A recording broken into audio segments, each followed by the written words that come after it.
오늘 우리에게 허락하신 하나님의 말씀입니다. 마태복음 28장 1절 말씀부터 10절까지의 말씀을 다 같이 보도록 하겠습니다. 이렇게 합독합니다.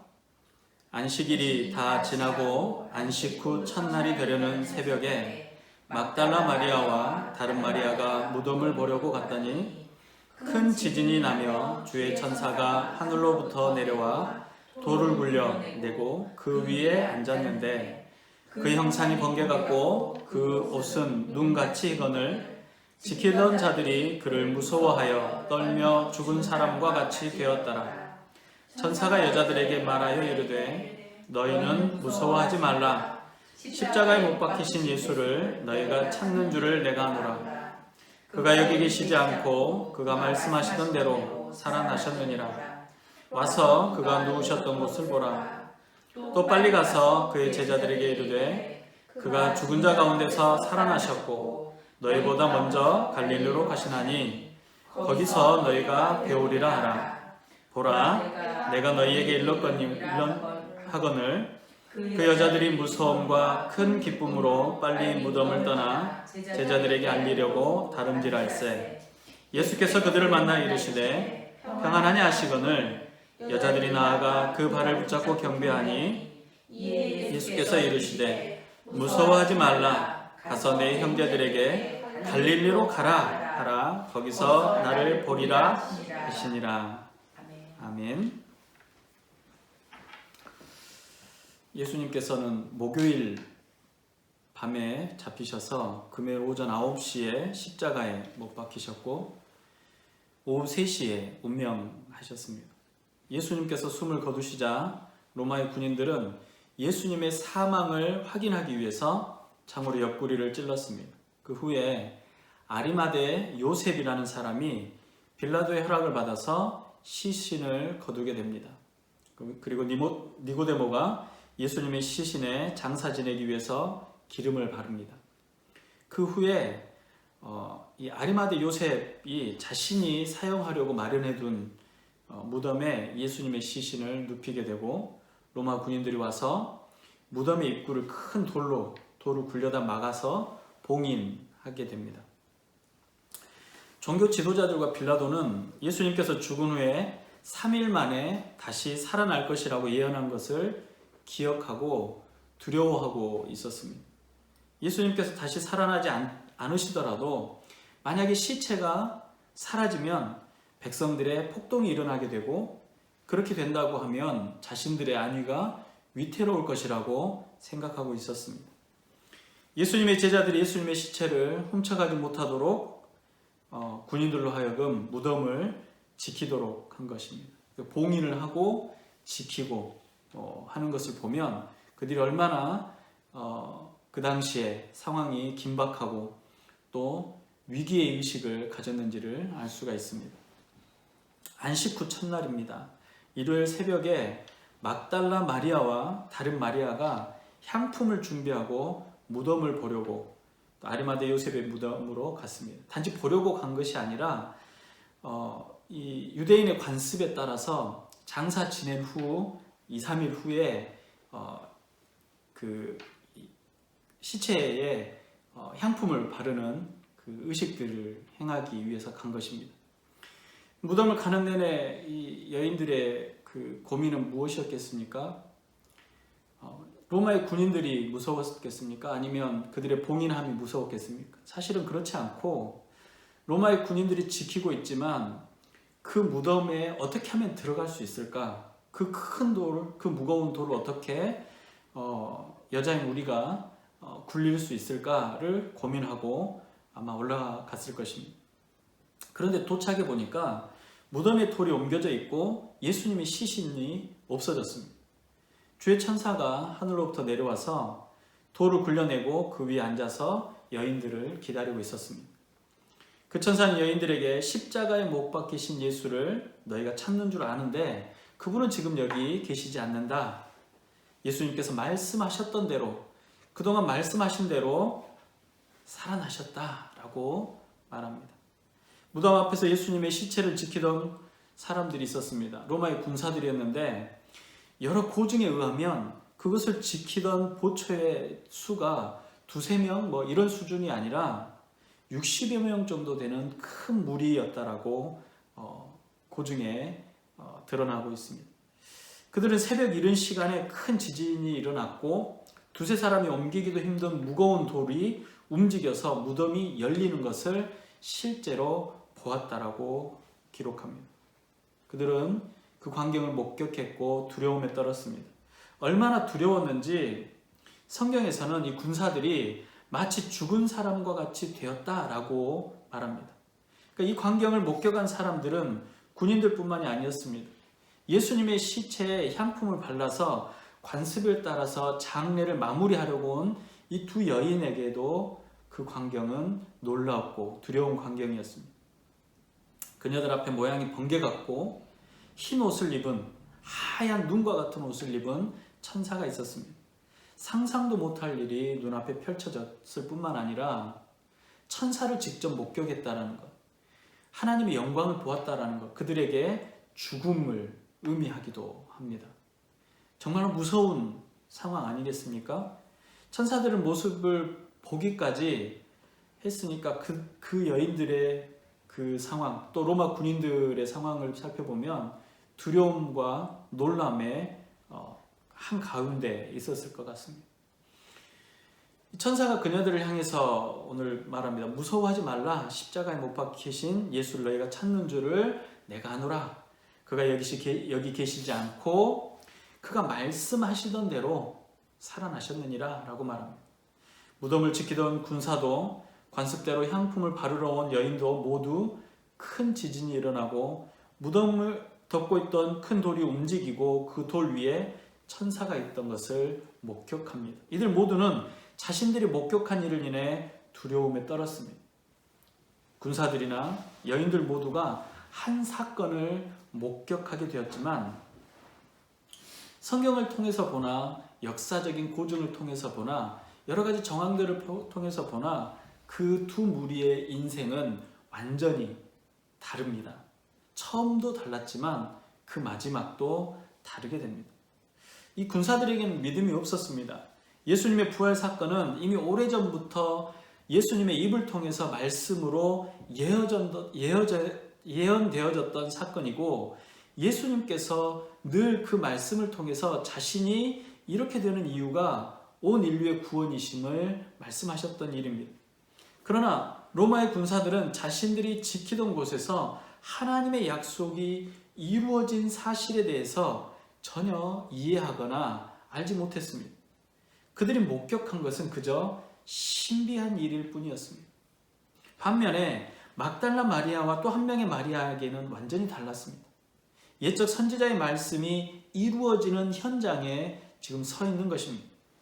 그들이 목격한 사건은 그동안 여러 번 말씀하셨던 부활의 사건이었고 빈 무덤을 바라보고 부활하신 예수님의 표적을 확인하게 된 사건입니다. 같은 빈 무덤을 바라보았지만 로마의 군사들에게는 두려움과 놀라움의 현장이었지만 두 여인에게는 이 빈 무덤은 승리의 현장이었던 것입니다. 예수님에 대한 믿음이 더 확고해지고 분명해지는 것이었습니다. 이 확고한 믿음은 오늘날 우리에게도 분명한 부활의 신앙을 믿을 수 있도록 또 그 믿음이 우리를 구원하도록 이끌고 있습니다. 이 부활의 사건은 예수님께서 하나님의 아들이셨음을 증명하는 겁니다. 생명은 하나님의 권한 아래에 있습니다. 하나님께서는 생명을 주시기도 하시고 가져가시기도 하시는 분이십니다. 하나님께서는 이 온 우주의 만물의 생명의 관장, 모든 만물의 생명의 주인이 되시는 분입니다. 시작하기도 하시고 멈추기도 하시고 다시 시작하기도 하십니다. 마른 뼈들, 완전히 몸이 썩어서 살이 다 없어지고 완전히 말라버린 뼈들로도 하나님은 사람을 생명 있게 만드시는 분이시라는 겁니다. 돌을 들어서도 사람을 만드시는 분이십니다. 그것이 바로 하나님의 전능하심이 창조주, 엘로힘 하나님이시라는 겁니다. 예수님께서는 자신의 생명을 주시기도 하시고 취하시기도 하시는 권세가 있음을 지금 이 부활의 사건을 통해서 보여주시면서 당신이 하나님의 아들이며 당신이 하나님이심을 증명하신다라는 것입니다. 선한 목자로 오신 예수님께서는 이렇게 얘기하셨습니다. 요한복음 10장입니다. 내가 내 목숨을 버리는 것은 그것을 내가 다시 얻기 위함이니 이로 말미암아 아버지께서 나를 사랑하시느니라. 이를 내게서 빼앗는 자가 있는 것이 아니라 내가 스스로 버리노라. 나는 버릴 권세도 있고 다시 얻을 권세도 있으니 이 계명은 내 아버지에게서 받았노라 하시니라. 이 권세라는 겁니다. 하나님의 권세로 버릴 수도 있고 다시 받을 수도 있다는 겁니다. 그 권세는 어느 누군가 사람이 인간이 피조물이 그 권세를 누릴 수 있는 존재는 없습니다. 하나님께서 주셔야만 가능하다는 겁니다. 부활의 사건은 하나님의 모든 말씀이 진실이며 사실이라는 것을 증명하십니다. 구약과 신약의 모든 말씀, 이 성경의 말씀을 통해서 예수 그리스도의 부활과 죽으심, 그리고 탄생하심, 그리고 그 약속하심, 그 약속을 준비하심이 순차적으로 일어난 일입니다. 구약의 모든 말씀, 선지자의 말씀은 예수 그리스도의 구원으로 집중되어 있습니다. 그리고 그 구원이 이 땅의 모든 인류에게 임하게 되는 사건이 바로 부활의 사건이라고 성경은 말합니다. 이 모든 말씀을 이루어졌음을 어디에서 증명했느냐? 바로 이 빈 무덤에서 증명했다는 겁니다. 확실히 증명되었다는 겁니다. 그리고 이 부활의 사건은 장차 우리에게 허락될 부활이라는 사실을 확실히 증명하신 것입니다. 우리가 믿는 믿음의 기초가 무엇입니까? 바로 이 부활의 사건입니다. 부활의 신앙입니다. 만약 부활이 없다면 우리에게 희망이 없습니다. 부활이라는 것은 우리에게 있어서 가장 중요한 믿음의 기본이고 기준입니다. 만약에 부활이 없다면 우리는 이 땅의 모든 종교와 다를 게 하나도 없습니다. 이 땅의 어떤 종교도 부활을 얘기하지 않습니다. 이 땅의 어떤 종교도 영원한 삶에 대한 약속을 해주지 않습니다. 이 땅의 어떤 종교도 창조자의 약속을 전하지 않습니다. 그런데 이 빈 무덤, 부활의 신앙은 바로 하나님의 약속의 확증이며 신앙의 가장 기초가 되는, 기본이 되는, 기준이 되는 말씀이라는 것입니다. 희망입니다. 이 희망이 있기 때문에 그 많은 그리스도인들이 순교를 마다하지 않고 그 많은 그리스도인들이 복음을 전하는 일에 멈추지 않고 달려갔던 겁니다. 예수님께서는 부활의 이 첫 열매가 되심으로 우리도 예수님처럼 부활할 수 있다는 사실을 알려주셨다는 것입니다. 부활하신 예수님께서는 보좌에 앉으시고 영원한 생명 가운데 우리를 구원하실 겁니다. 그 보좌에서 모든 인류가 예수 그리스도의 심판을 받게 될 것입니다. 그 심판이 우리에게는 희망이지만 믿지 않는 자들에게는 저주입니다. 성경에는 몇 명의 사람들이 죽었다가 다시 살아나는 일들이 있었습니다. 우리 장례의 습관들, 장례 문화들을 보면 한국의 장례 문화도 3일장, 5일장 이렇게 장례를 치릅니다. 사람이 죽으면 바로 장례를 치르는 것이 아니라 기간을 두고 장례를 치릅니다. 혹시 3일 안에 다시 살아날 수 있는 그 경우가 있기 때문에 그렇습니다. 실제로 그런 경우들이 있습니다. 의학적으로 사망했다라고 선고가 내려진 사람들이 2, 3일 후에 갑자기 살아나는 경우가 있기는 합니다. 성경에도 그런 경우들이 몇 번 있었습니다. 수넴 여인의 아들이나 마리아와 마르다의 오빠 나사로처럼 죽은 사람이 하나님의 은혜로 다시 살아나는 영광을, 은혜를 입은 경우가 있었습니다. 그러나 그들이 죽었다가 다시 살아나는 것은 사실이지만 그것을 부활이라고 이야기하지 않습니다. 성경은 그걸 부활이라고 말하지 않습니다. 왜냐하면 그들은 죽음을 경험했고 다시 살아났지만 결국 인생의 길을 가는 모든 사람들처럼 다시 죽었기 때문에 그렇습니다. 수넴 여인의 아들도 다시 살아났지만 죽었습니다. 나사로 그 무덤에서 자신에게 그 둘러졌던 헌대와 붕대를 감고 3일 만에 나왔던 썩은 냄새가 났던 그 무덤에서 나왔던 그 나사로도 다시 죽었다라는 사실입니다. 그러나 예수님의 이 빈 무덤, 예수님의 이 다시 살아나심을 보고 부활이라고 하는 이유는 죽었다가 살아남 그것만을 말하는 것이 아니기 때문이고, 영원히 살아계심으로 무덤의 의미가 없어졌기 때문에 부활이라고 말하는 겁니다. 부활의 능력은 바로 영원한 생명입니다. 이 영원한 생명이 저와 여러분들에게 약속으로 주어졌는데, 오늘 예수님의 빈 무덤이 그 약속을 확증하시는 겁니다. 예수 그리스도의 십자가의 보혈을 믿는 우리 모두에게 소망이요 기쁨이 되는 것입니다. 우리가 예수님을 믿고 구원을 받았다라고 이야기하고 우린 구원받은 백성이라고 말하면서 화장을 하면 안 된다, 화장을 해도 된다, 이런 아무런 의미가 없다라는 겁니다. 마른 뼈로 생명 있게 하시는 창조주 하나님이 부활을 명령하셨기 때문에 그렇습니다.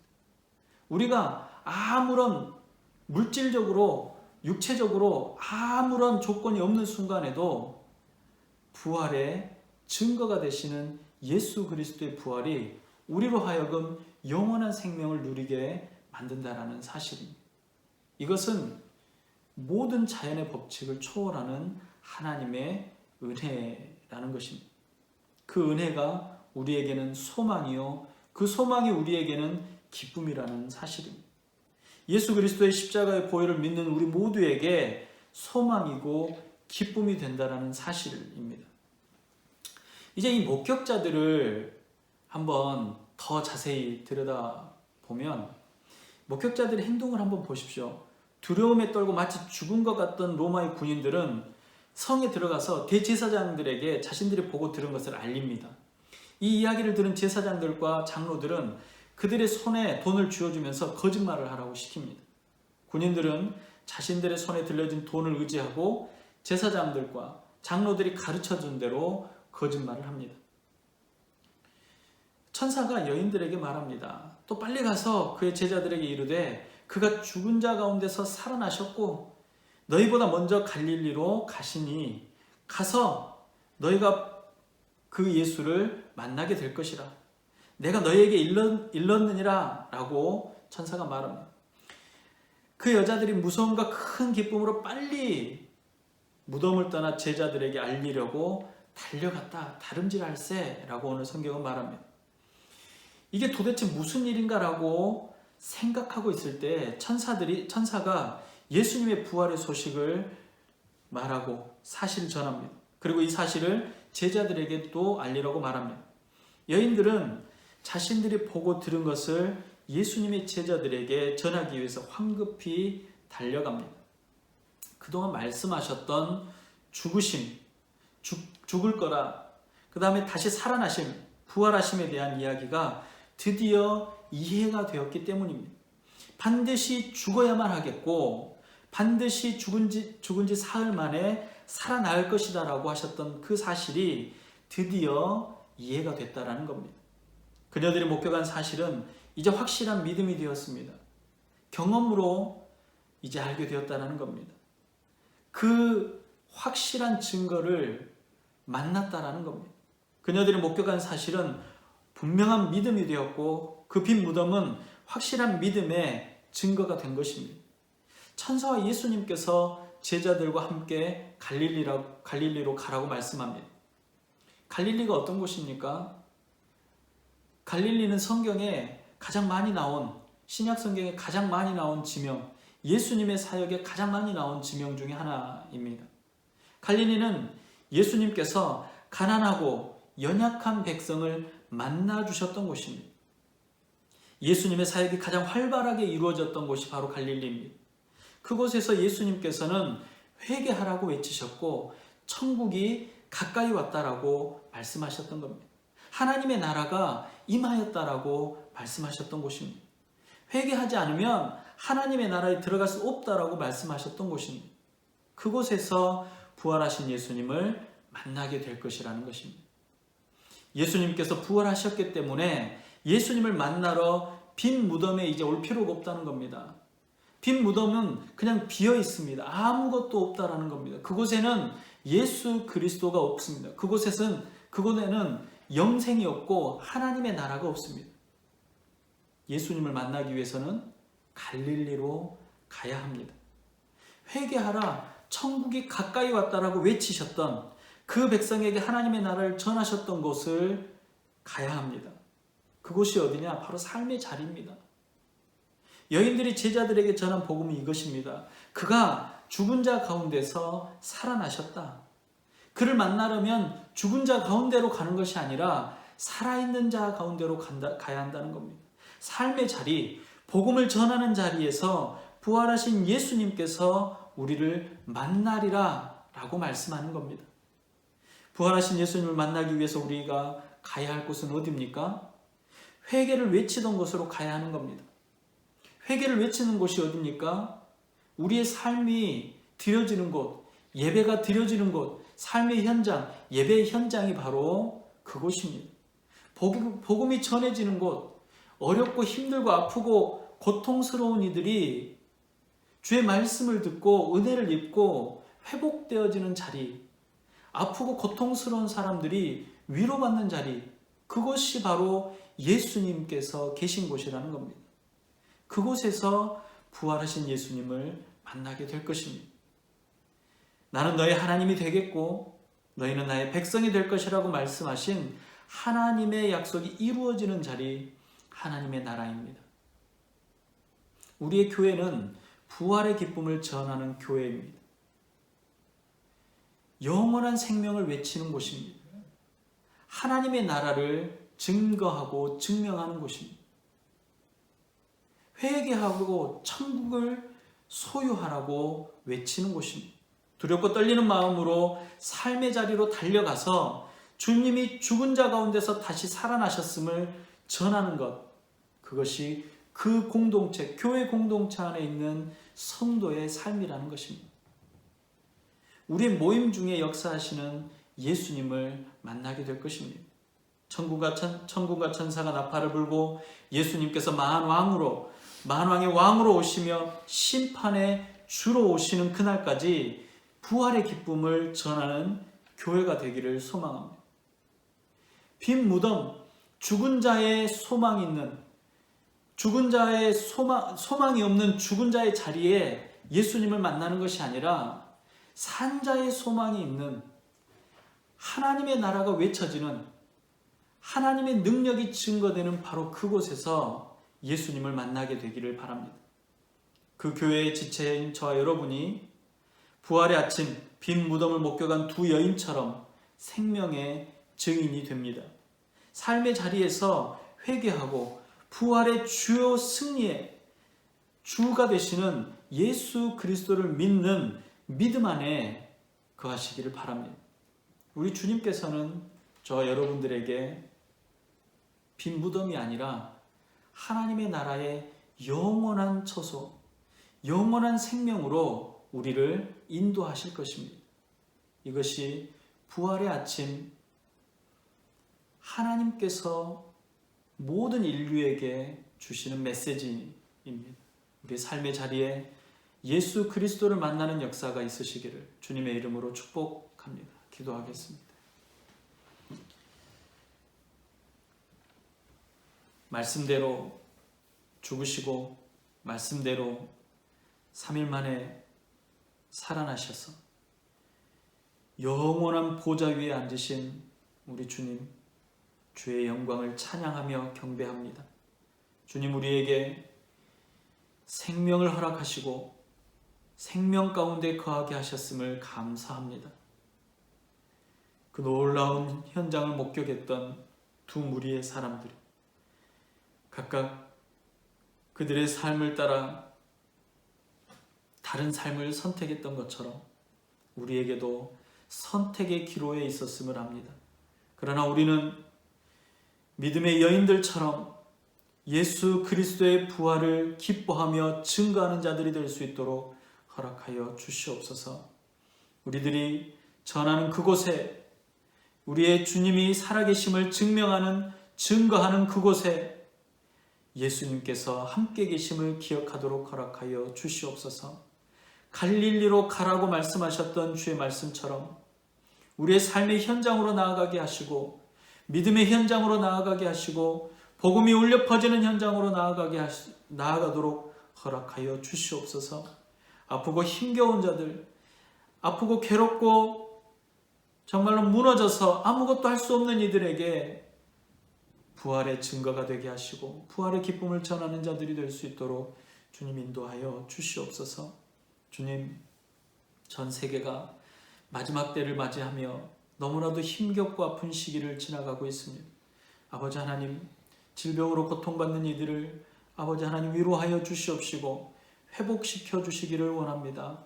그들의 삶이 회복되어지고 그들의 삶 가운데 부활하신 예수 그리스도를 만날 수 있는 은혜를 얻을 수 있도록 허락하여 주시옵소서. 아버지 하나님, 공포와 또 괴로움 가운데 있는 민족들도 있습니다. 두려움에 떨며 그 공포를 이겨내기 위해서 다짐하는 민족들을 아버지 기억하여 주시옵소서.